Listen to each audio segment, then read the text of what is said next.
Assalamualaikum warahmatullahi wabarakatuh. Apa kabar anak-anak semuanya? Insya Allah kita selalu dalam lindungan Allah dan selalu diberikan kesehatan. Puji serta syukur kita panjatkan atas kebesaran Allah, segala macam bentuk nikmat, terutama nikmat iman dan nikmat Islam, sehingga kita dapat berkumpul, dan juga nikmat kesehatan terutama. Salawat dan salam tak lupa tercurah kepada junjungan kita Nabi besar Muhammad Sallallahu Alaihi Wasallam beserta keluarga, para sahabat, dan para pengikutnya yang baik-baik dan istiqomah, yang selalu berpegang teguh kepada ajarannya hingga yaumil akhir. Dan insya Allah kita termasuk dalam umatnya yang insya Allah akan mendapatkan syafaat daripada Rasulullah Sallallahu Alaihi Wasallam. Sebelum kita mulai pelajaran di pagi hari ini, marilah sama-sama kita membaca Ummul Quran Suratul Fatihah dengan harapan mendapatkan keberkahan dari Allah Subhanahu wa taala dan dijadikan sebagai ilmu yang bermanfaat. Al-Fatihah. A'udzubillahi minasyaitonirrajim. Bismillahirrahmanirrahim. Alhamdulillahirabbil alamin. Arrahmanirrahim. Maliki yaumiddin. Iyyaka na'budu wa iyyaka nasta'in. Ihdinas siratal mustaqim. Siratal ladzina an'amta 'alaihim ghairil maghdubi 'alaihim waladdallin. Materi kali ini yang akan dibahas tentang terkait sholat fardu. Tentunya kita sering mendengar kata istilah sholat fardu. Apa saja sih yang akan dibahas pada materi kali ini? Yuk kita simak saja secara langsung materi pelajaran kita di pagi hari ini.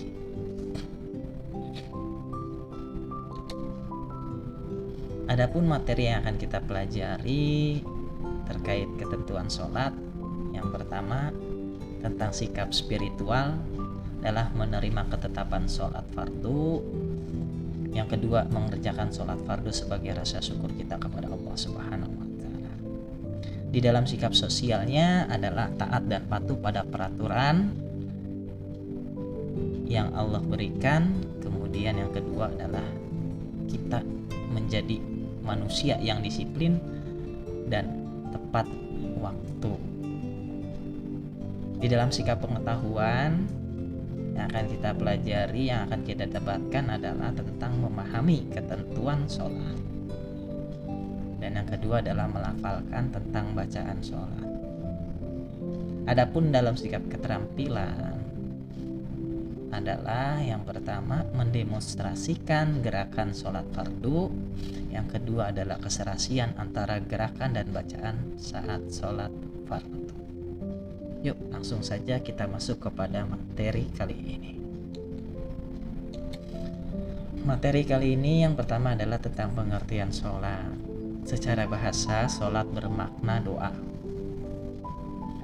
Kata sholat dengan makna doa dicontohkan di dalam Al-Quranul Karim pada ayat berikut yang terdapat di dalam Al-Quran surat At-Taubah ayat 103, yang artinya di situ kurang lebih, ambillah zakat dari sebagian harta mereka, dengan zakat itu kamu membersihkan dan mensucikan mereka, dan sholatlah, doakanlah mereka.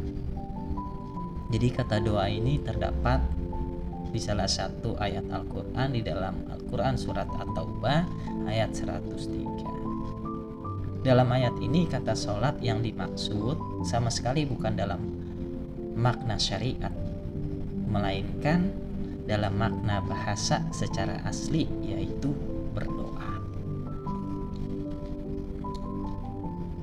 Adapun menurut istilah dalam ilmu syariah oleh para ulama, sholat didefinisikan sebagai serangkaian ucapan dan gerakan yang tertentu yang dimulai dengan takbir dan diakhiri dengan salam, dikerjakan dengan niat dan syarat-syarat tertentu. Jadi itulah arti sholat menurut istilah dalam ilmu syariah.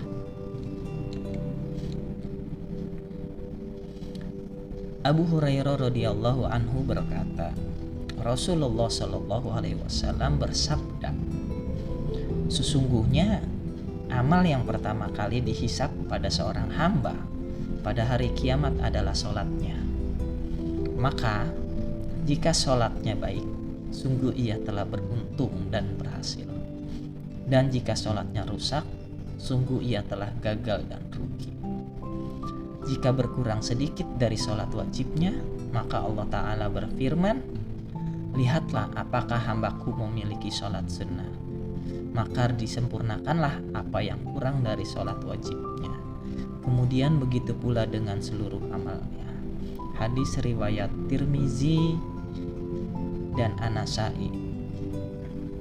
Jadi dalam hadis ini jelas dikatakan bahwasannya ketika kita di yaumul akhir akan mendapatkan keselamatan, maka yang akan pertama kali dipertanggungjawabkan adalah sholatnya. Sehingga dalam hadis ini jelas dikatakan, apabila sholat kita baik, maka hal-hal ibadah yang lainnya pun akan dianggap baik oleh Allah Subhanahu wa Ta'ala.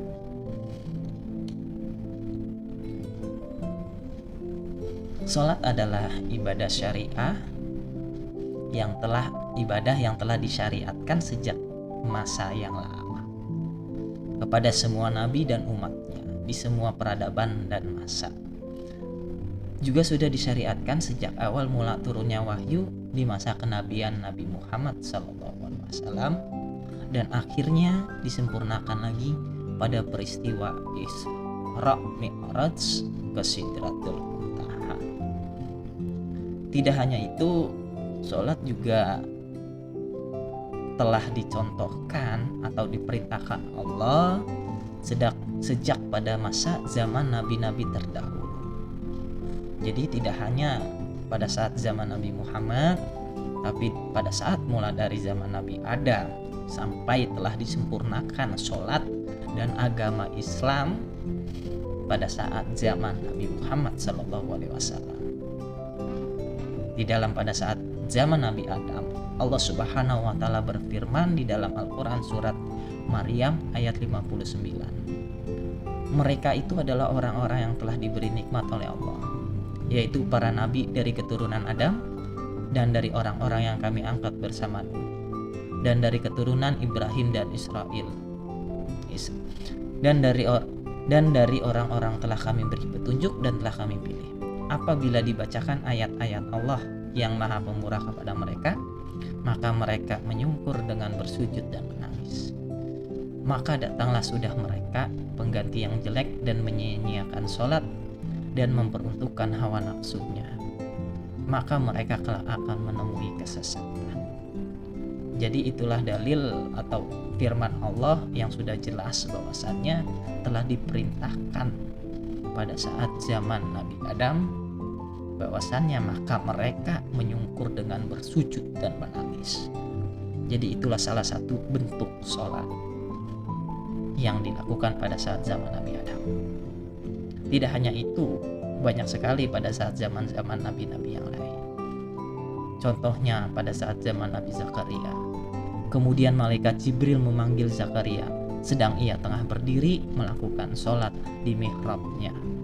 Quran surat Ali Imran ayat 39. Pada saat zaman Nabi Isa, Allah Subhanahu wa Ta'ala berfirman dalam Al-Quran, dan dia memerintahkan kepadaku mendirikan sholat dan menunaikan zakat selama aku hidup. Al-Quran surat Maryam ayat 31. Jadi di dalam ayat ini dijelaskan bahwasannya tidak hanya kita selaku umat Nabi Muhammad, tapi di masa-masa umat Nabi yang lain pun Allah Subhanahu wa Ta'ala memerintahkan semua umat untuk sholat. Akan tetapi Allah Subhanahu wa Ta'ala mengkhususkan kepada Nabi Muhammad yang mana sholat telah disempurnakan menjadi 5 waktu. Yang pertama waktu subuh, zuhur, asar, maghrib, dan isya. Untuk itu kepada adik-adik semua dan kaum muslimin dan muslimat, Marilah kita sholat 5 waktu, sholat fardu, sholat yang telah diwajibkan dan telah diperintahkan oleh Allah kepada Nabi Muhammad dan para umatnya.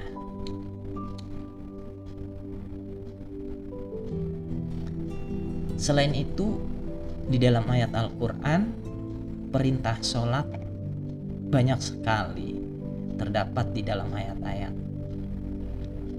Contohnya di dalam Al-Quran surat Al-Bayyinah ayat 5 telah dijelaskan yang artinya kurang lebih, padahal mereka telah disuruh kecuali supaya menyembah Allah dengan memurnikan ketaatan kepadanya dalam agama yang lurus, supaya mereka mendirikan sholat dan menunaikan zakat. Yang demikian itulah agama yang lurus. Dalam surat Al-Hajj ayat 78 dikatakan, maka dirikanlah sholat dan berpeganglah kamu pada tali Allah. Dalam Al-Quran surat An-Nisa ayat 103, sesungguhnya sholat itu adalah fardu yang ditentukan waktunya atas orang-orang yang beriman. Surat Al-Baqarah ayat 43 dijelaskan bahwasanya, dan dirikanlah sholat, tunaikanlah zakat, dan rukuklah beserta orang-orang yang rukuk. Kata sholat di dalam Al-Quran yang berbunyi aqimus sholah, dirikanlah sholat, perintah untuk melaksanakan sholat, tercatat ada 12 perintah. Yang pertama dalam surat Al-Baqarah ayat 43, 83, dan 110. Dalam surat An-Nisa ayat 177 dan 103.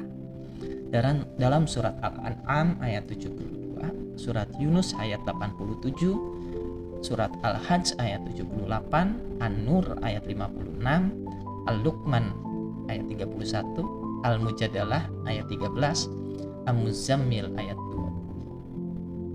20. Dan ada 5 perintah sholat dengan lafal aqimis sholat yang bermakna dirikanlah sholat, dengan kitabnya hanya kepada satu orang, yaitu dalam surat Hud ayat 114, Al-Isra ayat 78, surat Toha ayat 14, Al-Ankabut ayat 45, dan surat Luqman ayat 17. Dari sini sudah jelas dikatakan bahwasannya Allah Subhanahu wa Ta'ala sangat menekankan kepada seluruh umat manusia, terutama umat Islam, umatnya Nabi Muhammad, untuk menjalankan atau mendirikan sholat sebagaimana telah difardukan atas Nabi kita, yaitu Nabi Muhammad Sallallahu Alaihi Wasallam ketika pada saat Isra dan Mi'raj. Syarat-syarat dalam sholat ada 2. Yang pertama adalah syarat wajib, dan yang kedua syarat sah. Apa saja syarat wajib? Seorang manusia diwajibkan untuk melaksanakan sholat apabila 1. Dia beragama Islam, 2. Dia sudah balik atau dewasa, dan yang ketiga adalah berakal. Dari ketiga ini, apabila kita memenuhi syarat, maka wajib untuk kita untuk melaksanakan sholat.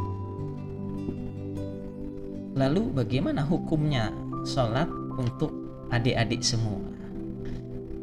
Di dalam poin kedua, syarat wajib sholat dikatakan harus dalam keadaan balik atau dewasa. Apakah adik-adik semua sudah balik atau dewasa? Tentunya belum. Untuk itu, buat adik-adik semua, untuk sholat masih belum diwajibkan, akan tetapi ditekankan. Supaya apa? Supaya ketika nanti kita sudah balik, itu kita sudah terbiasa dalam melaksanakan ibadah sholat. Kenapa? Karena kebiasaan itu adalah hal yang paling utama untuk melakukan segala sesuatu, sehingga kita sudah mulai terbiasa. Kapan? Sejak masa kecil. Kalau sejak masa kecil saja kita belum terbiasa melakukan sholat, ketika kita sudah dewasa kita akan sangat merasa kesulitan dalam melaksanakan sholat. Untuk itu Sholatlah kalian, jangan lupa kalian sholat, teruslah kalian sholat. Yang kedua, syarat sah sholat. Yang pertama adalah Islam atau Muslim. Yang kedua, tahu waktunya masuk sholat. Maksudnya apa? Ketika kita sudah mengetahui waktu-waktu masuk sholat, maka sholat kita akan sah. Ketika kita mengerjakan sholat tapi bukan pada waktu-waktu yang telah disyariatkannya, maka sholat kita bisa dikatakan tidak sah. Kita melaksanakan sholat subuh di waktu zuhur, sholat zuhur di waktu maghrib, sholat maghrib di waktu asar. Nah, sholat kita termasuk sholat yang tidak sah. Untuk itu kita harus tahu kapan waktunya sholat. Subuh di waktu subuh, zuhur di waktu zuhur, asar di waktu asar, maghrib di waktu maghrib, isya di waktu isya. Dan yang ketiga, syarat yang ketiga adalah suci dari hadas besar dan kecil. Apa maksudnya? Sudah kita ketahui bahwasannya hadas besar ataupun hadas kecil. Hadas itu ada dua, yang pertama kecil dan besar. Apa saja contoh hadas kecil yang sering kita lakukan? Contohnya adalah buang angin, atau biasa sering disebut dengan namanya kentut. Nah, itu merupakan salah satu hadas. Adapun di dalam kalangan mazhab-mazhab yang lain ada juga hadas-hadas di dalam pembahasan tentang toharoh. Ada di kelas-kelas berikutnya ataupun di kelas-kelas yang agak tinggi nanti akan dijelaskan tentang mengenai hadas. Hadas besar. Hadas besar contohnya adalah berjima atau bersetubuh. Nah, di sini merupakan hadas yang besar dan disucikannya harus dengan cara mandi besar atau mandi junub. Adapun kalau hadas kecil hanya cukup dengan cara berwudu saja. Jadi sebelum kita sholat maka diperintahkan untuk membersihkan hadas dengan cara, apabila hadas kecil dengan cara berwudu, apabila dengan hadas besar kita harus melakukan mandi besar terlebih dahulu, kemudian baru dilanjutkan dengan wudu. Syarat yang keempat adalah suci badan, pakaian, dan tempat sholat. Suci dari apa? Tentu suci dari yang namanya najis. Apa itu najis? Najis adalah sebuah kotoran yang menghalangi kita untuk melakukan ibadah kepada Allah. Jadi sehingga kita tidak dapat melakukan ibadah. Contohnya kotoran hewan, kotoran manusia, kemudian darah, nanah, muntah, dan lain sebagainya. Apabila badan kita terkena najis, maka bersihkanlah terlebih dahulu. Dengan cara apa? Dengan cara mandi. Apabila pakaian kita terkena najis, maka bersihkannya dulu. Dengan cara apa? Dengan cara dicuci. Tapi dicucinya juga kita harus mengetahui beberapa indikator tata cara menghilangkan najis terlebih dahulu. Apa saja? Bersih baunya, bersih warnanya, dan bersih rasanya. Jadi semua sudah harus hilang. Dan juga tempat untuk kita sholat. Bisa rumah, musola, masjid, kantor, ataupun yang lainnya di mana kita bisa melakukan ibadah sholat. Yang kelima, syarat yang kelima adalah menutup aurat. Jadi apabila kita dalam keadaan sholat tapi aurat kita terbuka, maka sholat kita tidak sah. Apa saja aurat-aurat yang ada di diri kita? Bagi wanita, aurat wanita jelas dikatakan bahwasannya seluruh anggota tubuh merupakan aurat kecuali apa itu kecuali? Jadi yang bukan hanya wajah dan telapak tangan. Jadi itulah aurat wanita, seluruh anggota tubuh kecuali wajah dan telapak tangan. Apabila kupingnya terlihat, maka sholatnya tidak sah. Apabila tangannya terlihat, pergelangan tangannya terlihat, maka sholatnya tidak sah. Apabila kakinya terlihat, maka sholatnya tidak sah. Jadi itulah aurat dari seorang wanita. Lalu bagaimana dengan aurat laki-laki? Aurat dari laki-laki tentunya mulai dari pusar sampai lutut. Sering kita ketemukan ya, ketika kita sholat banyak sekali orang yang masih menunjukkan auratnya. Bagaimana caranya? Terkadang kita lihat banyak sekali, terutama khususnya bagi laki-laki, masih mengenakan baju yang kecil sehingga tidak menutupi auratnya, sehingga ketika mereka sujud, aurat bagian belakang mereka masih sering terlihat. Apakah sah sholatnya? Tentu tidak, karena itu merupakan salah satu syarat sahnya sholat. Jadi ketika auratnya masih terlihat, maka sholatnya dikatakan tidak sah. Apakah kita boleh sholat mengenakan celana yang menutupi pusar sampai lutut? Boleh. Apakah sah sholatnya? Sah. Semua itu bisa kita lihat pada saat seseorang sedang melaksanakan ibadah haji, di mana kaum laki-laki hanya mengenakan kain yang menutupi aurat saja, sehingga dadanya terbuka dan hanya ditutupi oleh sehelai kain juga yang tidak berjahit. Jadi dadanya terlihat, ketiaknya terlihat, bahkan perutnya terlihat sampai batas pusar. Apakah sah sholatnya? Sah, karena aurat laki-laki mulai dari pusar sampai lutut. Jadi itulah syarat-syarat sholat. Ada 2, syarat wajib dan syarat sah. Syarat wajib dibagi ke dalam beberapa dan syarat sah dibagi ke dalam beberapa bagian.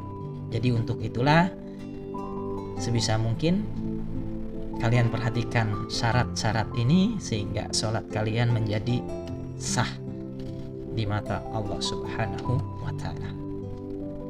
Yang berikutnya, rukun-rukun sholat. Rukun sholat ada beberapa macam. Pada hal ini yang akan kita bahas rukun sholat berdasarkan mazhab Imam Syafi'i.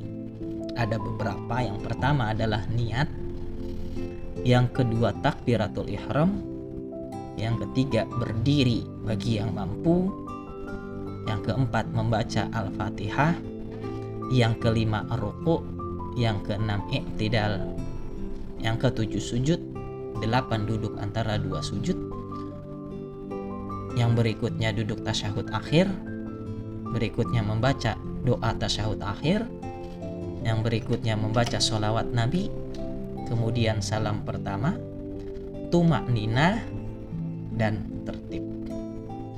Apa sih sebenarnya rukun? Rukun adalah salah satu atau hal-hal yang harus kita lakukan, yang wajib kita lakukan ketika kita sholat. Apabila kita tidak melakukannya, maka sholat kita tidak sah. Dari ke-13 ke-14 ini semuanya harus terpenuhi. Apabila tidak terpenuhi, maka tidak sah sholat kita. Tumakninah. Apa sih itu tumakninah? Tumakninah adalah santai, artinya kita sholatnya tidak terburu-buru, jadi gerakannya juga tidak terlalu cepat-cepat, sehingga di dalam sebuah hadis dikatakan bahwasannya banyak sekali umat Nabi Muhammad Sallallahu Alaihi Wasallam di dalam neraka terlihat karena masalah sholatnya. Kenapa ya Rasulullah? Mereka sholat bagaikan seekor burung yang sedang mematuk. Artinya apa? Kita perhatikan ketika burung sedang makan, itu mematuknya sangat cepat. Jadi ruku sujud, ruku sujud, ruku sujud, dan ruku sujud. Nah, ini perlu kita perhatikan sehingga kita tidak dapat tumakninahnya. Jadi santai, tenang, jadi gitu. Jadi tenang, sholat itu harus dalam keadaan tenang. Di nomor 3, berdiri bagi yang mampu. Apabila kita tidak mampu, maka di dalam Islam ada yang namanya rukhsah atau keringanan. Kita bisa sholat dalam keadaan duduk, berbaring, atau terlentang. Jadi ada 14 rukun-rukun sholat. Sebenarnya di dalam rukun sholat ini banyak dalam kalangan imam fikih, dalam imam-imam mahzab ya, atau mahzab fikih yang berbeda. Menurut Imam Syafi'i, Hambali, Hanafi, bahkan Imam Maliki, rukun-rukun sholatnya pun ada yang berbeda, bahkan ada yang sama. Bukan artinya berbeda sholatnya terus berbeda, bukan. Tapi di dalam ke-14 rukun ini ada yang menjadi rukun dan ada yang menjadi tidak. Kita bisa lihat di tabel berikut ini. Salah satu contohnya di dalam niat. Menurut mazhab Hanafi, niat itu bukan merupakan rukun sholat. Yang merupakan rukun sholat hanya ada di mazhab Maliki ataupun Syafi'i. Begitupun juga Hambali. Niat bukan merupakan rukun ibadah sholat. Maksudnya apa? Maksud di sini adalah, jadi ketika kita ingin sholat, meskipun kita tidak membaca niat dan langsung sholat, maka sholatnya tetap sah. Jadi seperti itu. Di sini kita lihat lagi i'tidal. Mazhab Maliki, Syafi'i, dan Hambali, i'tidal itu merupakan rukun sholat. Berbeda dengan Hanafi, bahwasannya i'tidal bukan merupakan rukun sholat. Apalagi yang berbeda? Duduk antara dua sujud. Di dalam mazhab Hanafi, duduk antara dua sujud bukan merupakan rukun sholat. Begitupun juga banyak sekali, di mana di mazhab Hanafi itu rukun sholat hanya berjumlah 6. Yang lainnya adalah sunnah. Sedangkan Maliki berjumlah 14, Syafi'i berjumlah 14, Hambali berjumlah 13. Jadi itulah perbedaan tentang rukun sholat. Lalu bagaimana dengan gerakannya? Gerakannya semua sama berdasarkan Al-Quran dan Sunnah. Nah, jadi sholatlah kalian sebagaimana engkau melihat aku sholat. Jadi seperti itu. Jadi memang sholat itu gerakannya sudah dicontohkan oleh Rasulullah SAW.